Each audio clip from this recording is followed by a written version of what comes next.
Hey everyone, welcome back to our channel.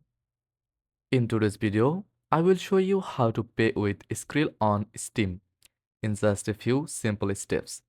Let's get started. First of all, open the Steam app or visit the Steam website. Log in with your username and password to access your account. Browse the store and add the game or item you want to your cart. Once you are ready, click on the card icon and proceed to checkout. When you are on the payment page, look for the option to select a payment method.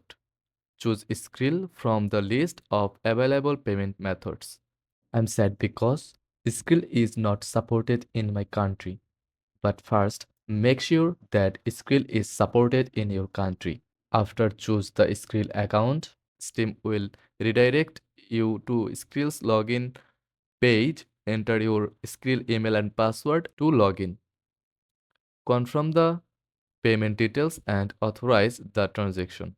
Once the payment is successful, you will be redirected back to Steam and your purchase will be complete. And that's it. Paying with Skrill on Steam is that easy.